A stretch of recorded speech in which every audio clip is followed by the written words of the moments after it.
Hello friends, welcome back. Last lecture में हम लोगों ने क्या किया था, एक एम्प्लॉय रिसोर्स डिफाइन किया था हमारे राउट्स डॉट आरबी में, और एक रिसोर्स कंट्रोलर बनाया था जहां पर हमने सारे एम्प्लॉयज को लिस्ट करने के लिए एक इंडेक्स सेक्शन बनाई थी और उसका टेम्पलेट भी हम लोगों ने इम्प्लीमेंट किया था। तो एक बार उसका ओवरव्यू ले लेते हैं। ये देखिए, यहाँ पर हमने ये एम्प्लॉय कंट्रोलर बनाया था और इस एम्प्लॉयज कंट्रोलर के अंदर हमने क्या किया था, एक इंडेक्स नाम की मेथड बनाई थी जहां पर हम सारे एम्प्लॉयज का कलेक्शन लेके आ रहे थे डेटाबेस से, और उस कलेक्शन को हमने हमारे ब्राउज़र पर एम्प्लॉइज़ के इंडेक्स सेक्शन पे डिस्प्ले किया था। और ये रहा एम्प्लॉइज़ का टेम्पलेट जो हमने बनाया था। ठीक है, इंडेक्स टेम्पलेट। इस लेक्चर में हमको क्या करना है कि एक एम्प्लॉय को क्रिएट करने के लिए फॉर्म बनाना है हमको। ठीक है, तो वो फॉर्म हम इस लेक्चर में बनाएंगे। ठीक है, अब उस फॉर्म को बनाने के लिए सबसे पहले हमको क्या करना पड़ेगा, हमको एक लिंक देनी होगी जो क्रिएट न्यू एम्प्लॉय के फॉर्म पर लेकर जाएगी। ठीक है, तो वो लिंक हम यहाँ पर इंडेक्स पेज पर देंगे। ठीक है, अब लिंक तो हम दे देंगे, लेकिन उसके लिए हमको और क्या क्या करना पड़ेगा। सबसे पहले हमको एक न्यू एक्शन डिफाइन करनी पड़ेगी हमारे कंट्रोलर में, और उस न्यू एक्शन का एक टेम्पलेट बनाना होगा। ठीक है, तो चलो सबसे पहले हम क्या करते हैं, एक न्यू टेम्पलेट बना लेते हैं और एक एक्शन डिफाइन कर देते हैं हमारे कंट्रोलर में, और फिर उसके बाद हम यहाँ पर एक लिंक लगाएंगे। ठीक है, तो उसके लिए आप सबसे पहले अपने कंट्रोलर में आ जाओ। एम्प्लॉयज कंट्रोलर आपको एक कंट्रोलर्स में मिलेगा। ठीक है, और यहाँ पर आपको क्या करना है, डेफ न्यू, और इस न्यू के अंदर आपको अब क्या करना है, अपने मॉडल क्लास को इंस्टांशिएट करना है। हमारा मॉडल कौन सा है, एम्प्लॉय मॉडल, तो अब हमको उसे इंस्टांशिएट करना है। इंस्टांशिएट मतलब जिस तरीके से आप एक रूबी क्लास का ऑब्जेक्ट बनाते हो, सेम उसी फॉर्मेट में आपको यहाँ पर अपने मॉडल क्लास को इंस्टांशिएट करना है। तो आप क्या कर दोगे, employee equal to employee dot new. ठीक है, ये तरीका हमको पता है कि रूबी में किसी भी क्लास का ऑब्जेक्ट बनाना हो तो हम इसी तरीके से करते हैं, न्यू कंस्ट्रक्टर को या न्यू मेथड को कॉल करके। ठीक है, तो आप इसको बनाओ और आप इसको सेव कर दो। ठीक है, अब नेक्स्ट चीज हमको क्या करनी है कि एक new dot estimate dot ERB बनानी है ऐप यूज एम्प्लॉय के अंदर। ठीक है, क्यों, क्योंकि एक्शन तो हमने बना ली, अब उस सेक्शन पे कोई टेम्पलेट तो हमको रेंडर करनी पड़ेगी, और न्यू एक गेट मेथड होगी, तो गेट मेथड के अंदर हमको पता है कि टेम्पलेट बनानी पड़ेगी। ठीक है, तो एम्प्लॉयज के अंदर सबसे पहले अब हम क्या करते हैं, एक टेम्पलेट बना लेते हैं, और उस टेम्पलेट का नाम आप दे दो। जैसा कि हम जानते हैं जो कंट्रोलर एक्शन का नाम होगा वही हमारी टेम्पलेट का नाम होगा। तो यहाँ पे क्या करते हैं, कहते हैं new dot H T M L dot E R B. ठीक है, अब आपने इसको सेव कर देना है। उसके बाद अब आप क्या करो, अपने इंडेक्स टेम्पलेट पे आ जाओ, और आपको यहाँ पर एक लिंक देनी है। ठीक है, और वो लिंक क्या करेगी, आपको एम्प्लॉय क्रिएट करने के न्यू फॉर्म पर लेकर जाएगी। ठीक है, तो सबसे पहले यहाँ पर आपको क्या करना है कि ये देखो, आप यहाँ पर आपको एक लिंक लगानी है कार्ड और टेबल के बीच में। ठीक है, और लिंक हमको पता है कैसे लगाते हैं, हमने ऑलरेडी प्रीवियस लेक्चर्स में देखा है कि लिंक टू हेल्पर का यूज करके हमको लिंक लगानी है, और हमने मल्टीपल वेज देखे थे लिंक टू हेल्पर को यूज करने के। तो हम यहाँ पर सबसे बेसिक और सबसे स्टैंडर्ड वे फॉलो करने वाले हैं। तो सबसे पहले तो आप लिंक टू हेल्पर डिफाइन कर दो। अब आपको क्या करना है, इसको दो आर्ग्यूमेंट्स पास करने। ठीक है, तो पहला आर्गुमेंट क्या होगा, वो नाम या वो टेक्स्ट जो आप लिंक पे दिखाना चाहते हो। तो यहाँ पर आप कर दो, let's say create new employ. ठीक है, अब आपको इसमें क्या करना है, आपको एक पाथ देना है। ठीक है, पाथ मतलब जो आपको न्यू एक्शन के टेम्पलेट पर लेकर जाएगा। तो आपको क्या कर देना है, सीधा सा यहाँ पर आप कर दो new employ path, new employ path. ठीक है, ये आपने कर दिया। ठीक है, अब इसको सेव करो और अब आप अपने ब्राउजर को रिफ्रेश करो। यहाँ पर आपको एक लिंक दिखेगी, क्रिएट न्यू एम्प्लॉयज। ठीक है, अब हमको क्या करना है कि इसके क्लिक पे हमको एम्प्लॉय क्रिएट करने के फॉर्म पर लेकर जाना है। तो ये लिंक लेकर जाएगी। जैसे अगर मैं इस लिंक पे क्लिक करता हूँ तो आप देखो मुझे एक न्यू टेम्पलेट यहाँ पर रेंडर हुआ है। आप इसको टर्मिनल से भी वेरीफाई कर सकते हो। ये देखो, जैसे मैंने उस लिंक पे क्लिक किया, कौन सी रिक्वेस्ट चली, स्टार्टेड गेट एम्प्लॉइज न्यू। ठीक है, और प्रोसेस किसने किया, processing by index controller new as H T M L, है ना। और एप्लीकेशन लेआउट के अंदर रेंडर हुआ, क्या रेंडर हुआ, एम्प्लॉइज का new dot H T M L dot E R B. ठीक है, तो अब मुझे क्या करना है, इसको थोड़ा सा अपडेट करना है, थोड़ा सा स्टैंडर्ड बनाना है। वो क्यों, क्योंकि आप देखो कि मैंने अभी तक क्या किया है, बूटस्ट्रैप फॉलो किया हुआ है अपनी एप्लीकेशन में, और ये लिंक हमने क्या लगा दी, एक नॉर्मल टेक्स्ट लिंक लगा दी। तो इसके लिए हम क्या कर सकते हैं, इसको और बेहतर बनाने के लिए बूटस्ट्रैप का बटन इस लिंक पे लगा सकते हैं ताकि लिंक ज़्यादा बेहतर दिखे। ठीक है, तो चलो अब इस पे हम सबसे पहले एक बटन क्लास लगा देते हैं। बटन क्लास लगाने के लिए आपको क्या करना है, सिंपली यहाँ पर क्लास देना है। जैसा हमने देखा था लिंक के अंदर कि पहला आर्गुमेंट होगा आपके लिंक का नाम, दूसरा आर्गुमेंट होगा उस लिंक को आप किस पाथ पर रिडायरेक्ट करना चाहते हो, और फर्दर आर्गुमेंट में आप डेटा एट्रीब्यूट डाल सकते हो, क्लास नेम डाल सकते हो, उस लिंक पे कोई आईडी लगा सकते हो। ठीक है, तो यहाँ पर मैं दे रहा हूँ क्लास, और क्लास में क्या दूंगा, BTN, BTN प्राइमरी, ठीक है, एंड देन BTN LG, ठीक, लार्ज बटन की क्लास यहाँ पर लगा देते हैं। यहाँ पर हमको एक चीज़ समझनी है, क्योंकि यहाँ पर एक दिक्कत होगी जब हम इस पेज को रिफ्रेश करेंगे। आप देखना ये जो बटन है ये पूरे पेज पर फैल गया, ठीक है, जबकि हमको इतना बड़ा बटन नहीं चाहिए। और ऐसा क्यों हुआ? क्योंकि अगर आप application dot HTML dot TRB को देखोगे तो मैंने क्या किया हुआ है, यहाँ पर जो भी यील्ड कराया है वो मैंने कहाँ पर करवाया है, कंटेनर और रो क्लास के अंदर, ठीक, कंटेनर के अंदर एक रो क्लास है और उसके अंदर मैंने यील्ड करवा दिया अपने कंटेंट को। लेकिन उस कंटेंट को बेहतर तरीके से यील्ड कराने के लिए मुझे क्या करना होगा कि मेरा जो ये टेम्पलेट है इसको मुझे एक कॉल LG12 में डिफाइन करना होगा, div क्लास कॉल LG12, ठीक है। अब ये जो कंटेंट मैं इसके अंदर डिफाइन करूंगा तो अब मेरे बटन की जो स्टाइल है वो ऑटोमेटिकली अपने आप सही हो जाएगी, ठीक। इसको आप सेव करो और अब आप अपने पेज को रिफ्रेश करो, ठीक है। यहाँ पर जब आप पेज को रिफ्रेश करोगे तो देखो अब बटन बिल्कुल प्रॉपर वे में है, कोई लंबा चौड़ा फैल नहीं रहा है ना, बिल्कुल जैसा इसको होना चाहिए था। तो यहाँ पर एक करेक्शन और करते हैं। यहाँ पर देखो अब कार्ड और बटन के बीच में तो अच्छी खासी गैप है, लेकिन ये जो बटन है it is stick to the employees table. तो हमको क्या करना है, इसके और टेबल, इस बटन और टेबल के बीच में भी कुछ गैप देना है। तो आप बटन पर सिंपली क्लास लगा, सॉरी, यहाँ पर क्लास लगा दो बटन के अंदर BTN LG के बाद, लेट्स से MB4, ठीक है। आपने जैसे इस पे MB4 लगाया, ये 4 पिक्सल की मार्जिन यहाँ से ले लेगा। आई एम नॉट श्योर ये पिक्सल है कि क्या, ठीक है। अब ये देखो यहाँ पर कार्ड राउंडेड 0 है, टेबल भी राउंडेड 0 है, लेकिन बटन के कॉर्नर्स क्या हो रहे, राउंड हो रहे हैं। तो सबसे पहले इसको भी राउंडेड 0 कर दो आप, और आपने कर दिया राउंडेड 0, 0 सेव। और अब आप इस पेज को रिफ्रेश कर दो, ठीक है। अब आप यहाँ पर देखो आपका बटन किस तरीके से दिख रहा है, ठीक है। अब इसके क्लिक पे मुझे क्या करना है, एम्प्लॉयज का फॉर्म बनाना है, ठीक है। तो अब सबसे पहले आप एम्प्लॉय के न्यू HTML.TRB पर आ जाओ, तो सब प्रोजेक्ट डायरेक्टरी में आओ, और यहाँ पर आपने क्या करना है, सबसे पहले तो वही div क्लास कॉल LG12, ठीक है। और इस कॉल LG12 में आपको एक फॉर्म बनाना है, ठीक है। फॉर्म बनाने से पहले हम क्या करते हैं, ये कार्ड एलिमेंट यहाँ से उठा लेते हैं और इस कार्ड में हम डालेंगे कि ये पेज करने क्या वाला है। तो इस पेज की एक बेसिक इन्फॉर्मेशन आप डाल दो, ठीक है। यहाँ पर आपने पेज की बेसिक इन्फॉर्मेशन डाल दी, ठीक है। तो लिस्टिंग एम्प्लॉयज को हटा दो आप, और यहाँ पर क्या कर दो, simply create new employ, create new employ, ठीक है। अब आप अपने न्यू टेम्पलेट को रिफ्रेश करो, देखो आपको क्या मिलता है, ठीक है। अब आपको कार्ड एलिमेंट मिला। अब आपको क्या करना है, इस कार्ड एलिमेंट के बाद अपने फॉर्म को बनाना स्टार्ट करना है। तो हम क्या करते हैं, हमारे टेम्पलेट को इम्प्लीमेंट करना स्टार्ट करते हैं, ठीक है। तो अपने सबलाइम डायरेक्टरी में, सबलाइम फाइल में आ जाओ, new.html.trb, और यहाँ पर कार्ड के बाहर आपको क्या करना है, एक फॉर्म टैग लगाना है, ठीक है। और फॉर्म टैग हम यूज करेंगे फॉर्म विथ हेल्पर के साथ। रेल्स में मल्टीपल वेज होते हैं फॉर्म क्रिएट करने के लिए, form with, form for and form tag, but हम यूज करेंगे फॉर्म विथ। क्यों? क्योंकि हम रेल्स 7 में काम कर रहे हैं, और रेल्स 5 के बाद से रेल्स प्रीफर करता है फॉर्म विथ हेल्पर को टू क्रिएट द फॉर्म्स, ठीक है। So since we are working in Rails 7, so we will go with the form with, ठीक है। तो फॉर्म विथ के साथ जाते हैं, और यहाँ पर आपको क्या करना है, फॉर्म विथ हेल्पर आपको इस तरीके से डिफाइन करना है, ठीक है।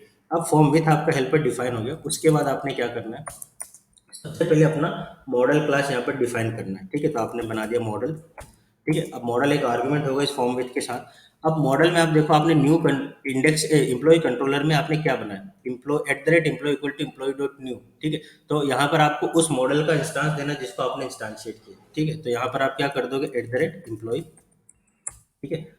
अब उसके बाद अभी इतना हो गया, then simply do and then form, ठीक है। और उसके बाद इस फॉर्म टैग को आपको एंड करना है, और इस फॉर्म टैग को एंड करने के बाद सबसे पहले इसको सेव करो और अपने ब्राउजर को रिफ्रेश करो, कहीं हमने फॉर्म डिफाइन करने में कुछ गलती तो नहीं की, ठीक है, कोई एरर नहीं है, मतलब हमारा फॉर्म बिल्कुल सही है, ठीक है। तो अब आपको क्या करना है, इसके अंदर एक डिवीजन बनाना है, और उस डिवीजन के अंदर आपको सारी फील्ड्स ऐड करते जाना है, ठीक है। तो यहाँ पर हम बना देंगे जैसे div क्लास रो, ठीक है। और इस रो के अंदर आपको क्या करना है, अब आपको पता है हमारे पास क्या क्या एट्रीब्यूट्स हैं, एम्प्लॉय का फर्स्ट नेम है, लास्ट नेम है और मिडिल नेम है, ठीक है। तो हम यहाँ पर क्या करेंगे, इस रो के अंदर 4 कॉलम बनाएंगे, सॉरी 3 कॉलम बनाएंगे, call LG4, call LG4 and call LG4, ठीक है। और उसमें हम देंगे फर्स्ट नेम, मिडिल नेम और लास्ट नेम, ठीक है। तो आप यहाँ पर कर दो क्लास कॉल LG, और इसको आप कर दो 4, ठीक है। और इस 4 के अंदर आप इसको फिर से बंद कर दो, और अब इस कॉल LG4 में आपको क्या करना है, एक डिवीजन और बनाना है, और वो डिवीजन को आप क्लास क्या दोगे, div क्लास फॉर्म ग्रुप, ठीक है। आप चाहो तो ये फॉर्म ग्रुप को आप बूटस्ट्रैप 5 की साइट पर जाकर फॉर्म एलिमेंट्स के अंदर भी देख सकते हो। वहाँ पर आपको पूरा आइडिया मिल जाएगा कि बूटस्ट्रैप के अंदर फॉर्म कैसे बनाते हैं। हम बूटस्ट्रैप के अंदर फॉर्म इसलिए बना रहे हैं ताकि हम शुरुआत से ही बूटस्ट्रैप को लेकर चले और हमारे एप्लीकेशन में हमको डिजाइनिंग भी अच्छी बेहतर मिले। इससे क्या होगा ना कि फुल स्टैक डेवलपमेंट का सेंस बहुत ज़्यादा अच्छा आएगा और एक फीलिंग जो आएगी ना वो अलग ही लेवल की होगी, ठीक है। तो यहाँ पर आपने कर दिया। अब आपको क्या करना है, इस फॉर्म ग्रुप के अंदर आपको एक अपना लेबल टैग लगाना है। लेबल टैग कैसे लगाते हैं, फॉर्म डॉट लेबल, ठीक है। अब यहाँ पर लेबल में आपको क्या देना है, फर्स्ट नेम, ठीक है। अब फर्स्ट नेम में आपने दे दिया और अब आपको क्या करना है, यहाँ पर एक क्लास देनी है, क्लास, और यहाँ पर आपने दे दिया MB2, ठीक है। अब इस लेबल के साथ आपको क्या अटैच करना है, आपको एक टेक्स्ट फील्ड अटैच करनी है, ठीक है। तो टेक्स्ट फील्ड आप कैसे कर सकते हो रेल्स में, फॉर्म डॉट टेक्स्ट फील्ड, ये बिल्कुल HTML के इनपुट टैग जैसा होगा जहां पे आप टाइप टेक्स्ट मेंशन कर रहे हो, ठीक है। हम इसको इंस्पेक्ट करके भी देखेंगे ब्राउजर में। तो फॉर्म डॉट टेक्स्ट फील्ड, और यहाँ पर फील्ड का नाम क्या है, फर्स्ट नेम, ठीक है। और आपने क्या दे देनी यहाँ पर अब क्लास, और क्लास में आपको क्या देना है, let's say form group, sorry form control, and then form control LG, ठीक है। अब आप जैसे ही इसको सेव करोगे, अब आप देखो आपके फॉर्म पे क्या दिखेगा, ठीक है। आपको एक एट्रीब्यूट दिखा, फॉर्म फर्स्ट नेम, सॉरी, ठीक है। और अब मैं इसमें भी ऐड कर देता हूँ, लेट्स से राउंडेड जीरो, इसको राउंडेड जीरो किया आपने। और अब जब अपने पेज को रिफ्रेश करोगे तो देखो इस पे भी एक वही सेम स्टाइल यहाँ पर लग गई, ठीक है। अब नेक्स्ट आपको क्या करना है, इसी कॉल LG4 को आप 2 बार और कॉपी पेस्ट कर लो ताकि हम फर्स्ट नेम और सॉरी मिडिल नेम और लास्ट नेम यहाँ पर इंसर्ट कर पाए, ठीक है। अब यहाँ पर आप ये फर्स्ट नेम को क्या करोगे, इसको मिडिल नेम से रिप्लेस कर दो, मिडिल नेम, और यहाँ पर ये लास्ट फर्स्ट नेम को क्या करो आप लास्ट नेम से रिप्लेस कर दो, ठीक है। अब आपने इसको सेव करना है, इसको सेव करो और ब्राउजर को अपने रिफ्रेश करो। यहाँ पर आपको मिल गया फर्स्ट नेम, मिडिल नेम और लास्ट नेम, ठीक है। तो ये हमारे 3 एट्रीब्यूट हो गए।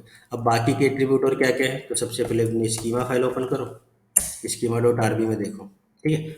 मुझे पता है बाकी के एट्रीब्यूट्स क्या है, लेकिन मैं बता रहा हूँ कि कई बार क्या होता है ना कि हम एक जब बड़ी टेबल बन जाती है तो हम कुछ मिस्टेक कर देते हैं, नाम कुछ गड़बड़ हो जाता है और इस केस में हमको एरर आती है, फिर हम जाके स्कीमा फाइल वेरीफाई करते हैं, फिर चेक करते हैं। तो बेटर है कि अगर आपने टेबल काफ़ी पहले बना लिया और उसके बाद अगर आप फॉर्म बना रहे हो तो स्कीमा फाइल को ओपन करो, वहां पर देखो कि क्या क्या एट्रीब्यूट है और फिर उस हिसाब से आप अपना फॉर्म बिल्ड करो, ठीक है। अब यहाँ पर देखो अगले एट्रीब्यूट्स क्या है, पर्सनल ईमेल है, उसके बाद city, state, country, pin code, ठीक है। और उसके बाद एड्रेस लाइन 1 और एड्रेस लाइन 2, ये एट्रीब्यूट्स है। अब मैं क्या करूंगा यहाँ पे, सबसे पहले पर्सनल ईमेल ले लेता हूँ, ठीक है। तो पर्सनल ईमेल को मैं क्या करूँगा, एक अलग ही एट्रीब्यूट में लूँगा, ठीक है। तो यहाँ पर मैंने ले लिया, लेट्स से यही वाला एक एट्रीब्यूट ले लिया, सॉरी ये डिवीजन मैंने कॉपी कर लिया, और इस रो के बाहर मैं एक और रो दे दूंगा और इसको मैंने बंद कर दिया और यहाँ पर मैंने कॉल LG12 कर दिया, इसको मैंने कर दिया कॉल LG12, ठीक है। और यहाँ पर फर्स्ट नेम को मैं किससे रिप्लेस कर दूंगा, ईमेल से,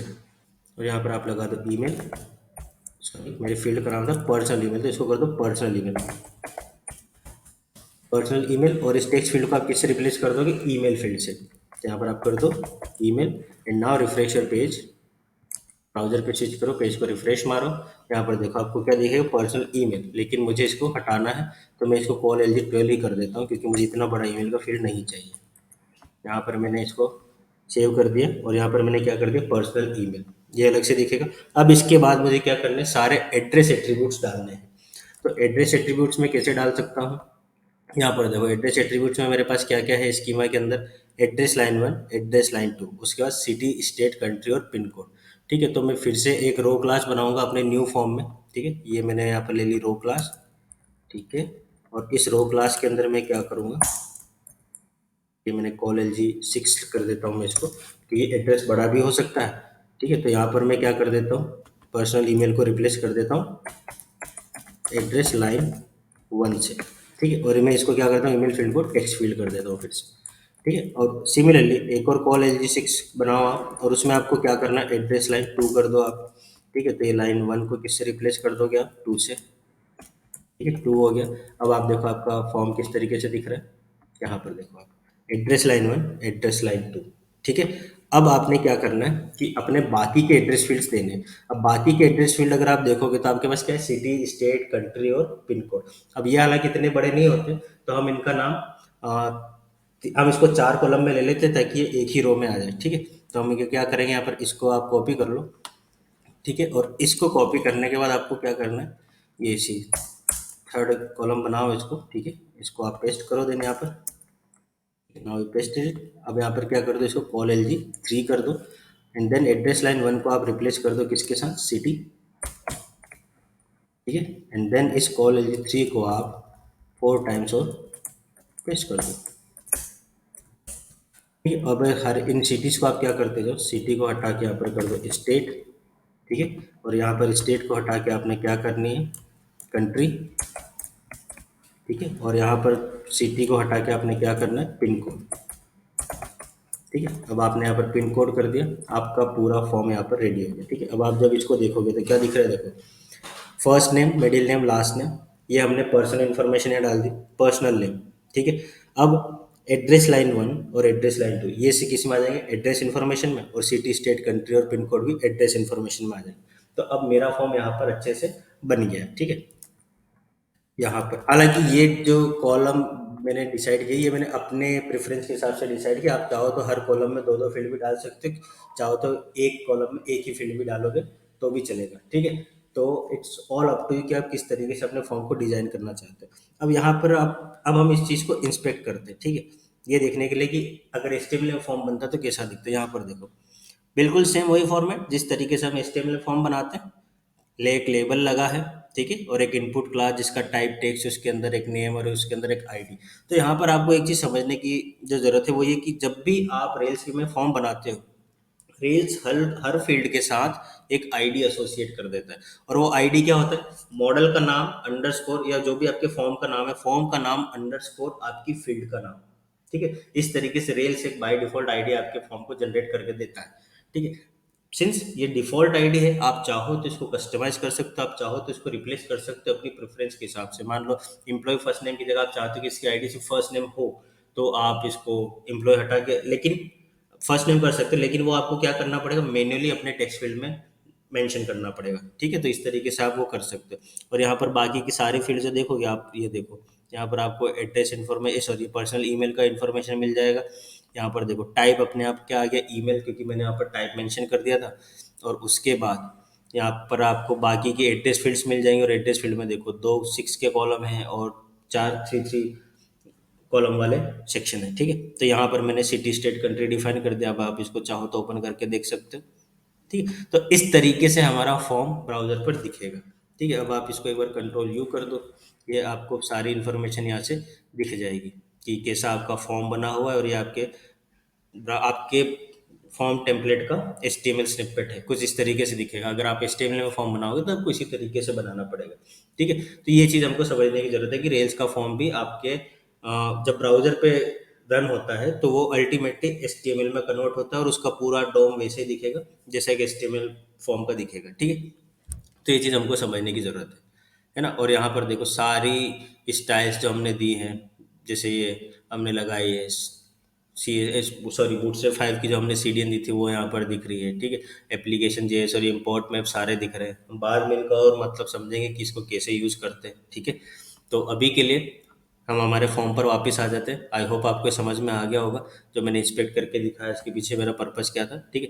अब हमने क्या करना है, हमारा फॉर्म तो यहाँ पर सेट हो गया, first name, middle name, last name, personal email और सारे एट्रीब्यूट्स हमने इसी तरीके से बना दिए। बट अभी भी फॉर्म के अंदर एक चीज़ बची है और वो क्या है, फॉर्म तो बन गया, सबमिट बटन कहाँ गया, सबमिट बटन हमको ऐड करना पड़ेगा।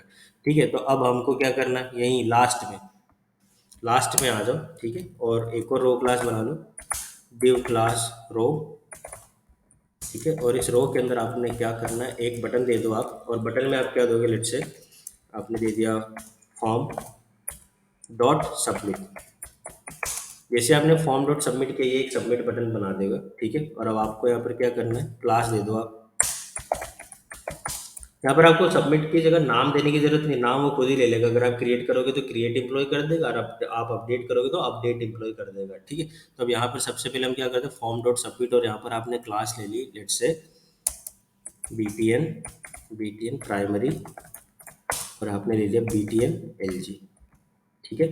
अब आप जब अपने पेज को रिफ्रेश करोगे तो यहाँ पर देखो आपको क्या दिख रहा है, एक बटन दिखेगा create employ.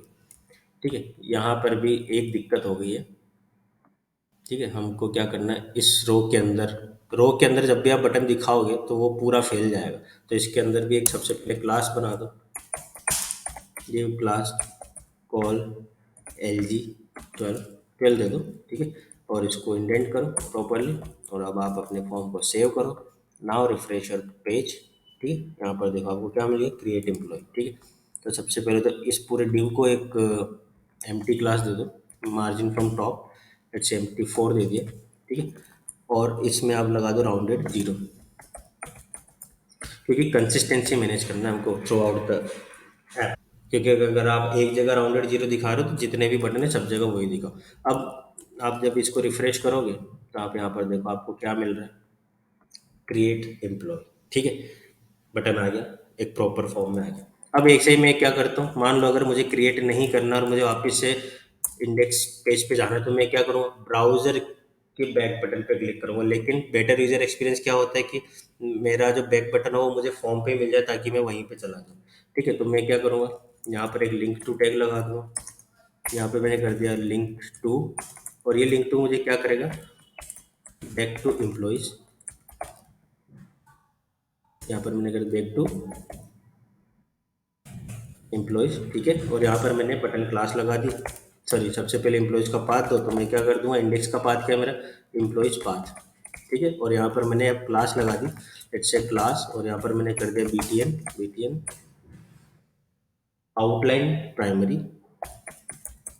Outline primary and then, क्योंकि अगर सेम बटन दिखे तो कंफ्यूज हो जाएगा। कभी हो सकता है बाय मिस्टेक यूजर क्रिएट की जगह बैक की जगह क्रिएट पे क्लिक कर दिया, उसको बैक जाना और वो क्रिएट पे क्लिक कर दिया, क्रिएट करना हो बैक पे क्लिक कर दे, तो इससे बटन थोड़ा सा डिफरेंट रखते हैं, बाकी और कुछ भी चेंज नहीं होगा ना। तो BTN outline primary, BTN LG and then BTN, sorry, then rounded zero. ठीक, अब आपने इसको सेव करना है। अब आप इसको जैसे सेव करोगे, यहाँ पर देखो आपको क्या मिलेगा, बैक टू एम्प्लॉयज। ठीक है, और यहाँ पर क्रिएट एम्प्लॉय। ठीक है, सॉरी, यहाँ पर मैंने एक गड़बड़ कर दी है, ये देखो आउटलाइन अंडरस्कोर प्राइमरी कर दिया, जबकि आपको क्या करना है, BTN आउटलाइन प्राइमरी इस तरीके से डैश के साथ। तो अब आप इसको रिफ्रेश करो, अब यहाँ पर देखो आपको आपका प्राइमरी बटन दिख रहा है, बैक टू एम्प्लॉयज। ठीक है, अब ये सही, अब जब आप इस पर क्लिक करोगे तो ये तो सही काम करेगा, आपको एम्प्लॉयज कंट्रोलर के इंडेक्स पेज पर लेकर आएगा। ठीक है, अब जैसे आपने क्रिएट एम्प्लॉयज किया, आपको फॉर्म पर लेकर आ रहा है। लेकिन अभी इसमें एक दिक्कत है, अगर आप फॉर्म सबमिट करोगे तो देखो आपने क्या, कुछ एरर आएगी। एरर हालांकि इसलिए नहीं आई अभी, क्योंकि ये देखो यहाँ पर क्या हो रहा है, फॉर्म अभी ये क्रिएट एक्शन देखो यहाँ पर कुड नॉट बी फाउंड। ठीक है, एरर आपको यहाँ पर दिखी, और वो ऐसा इसलिए हुआ क्योंकि अभी जो मेरा फॉर्म है वो as a turbo stream submit हुआ है। तो नेक्स्ट लेक्चर में हम क्या करेंगे, जब हमारी क्रिएट एक्शन बनाएंगे तो टर्बो स्ट्रीम को इसमें डिसेबल करेंगे, और जब टर्बो स्ट्रीम हमारी डिसेबल हो जाएगी तो आप देखना, जब क्रिएट एक्शन नहीं मिलेगी तो हमको फॉर्म एरर देगा। ठीक है, तो ये चीज़ हुई इस लेक्चर के लिए। तो इस लेक्चर में हमने क्या देखा कि कैसे हम किसी भी एक्टिव रिकॉर्ड मॉडल को इंस्टांशिएट करके उसका एक फॉर्म बनाते हैं, उसको क्रिएट करने के लिए, उसको डेटाबेस में सेव करने के लिए। ठीक है, अगले लेक्चर में हम लोगों को क्या करना है, जब हम इस फॉर्म को सबमिट करेंगे डेटा के साथ, तो वो फॉर्म हमारा डेटाबेस में एम्प्लॉय की एंट्री को सेव करेगा। ठीक है, और वैलिडेशन एरर हमको दिखाएगा अगर वहाँ पर कुछ भी वैलिडेशन फेल होता है तो।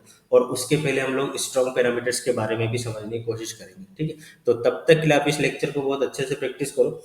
हो सकता है आप, हो क्या सकता है, आप करो ऐसा कि आप एक दो एक्टिव रिकॉर्ड मॉडल्स बना लो, लाइक लेट से स्टूडेंट नाम का या पर्सन नाम का, और वहाँ पे कुछ फील्ड्स बना के आप उनके फॉर्म डिजाइन करने की कोशिश करो। ये रिपीटेड प्रैक्टिस है। ठीक है, लेकिन जितना ज़्यादा रिपीट करोगे उतना ज़्यादा अच्छे से समझ में आएगा, नए नए चीज़ें पता चलती जाएंगी आपको फॉर्म बनाने के लिए। ठीक है, तो इसको अच्छे से फॉलो करो, देखो, और कहीं भी कुछ भी डाउट आता है तो मुझे कमेंट सेक्शन में पिंग करो, मैं मदद करूंगा वहाँ पे। ठीक है, तो इस लेक्चर के लिए इतना ही। अगले लेक्चर में अपन क्रिएट एक्शन को इम्प्लीमेंट करेंगे। ठीक है, तो प्रैक्टिस करो इसको, और अगर वीडियो अच्छा लगा तो लाइक करो, सब्सक्राइब करो, सीखने में मदद करो लोगों की भी यार, है ना। तो तब तक के लिए tata, good bye, take care, stay safe, और मिलते हैं अगले लेक्चर में।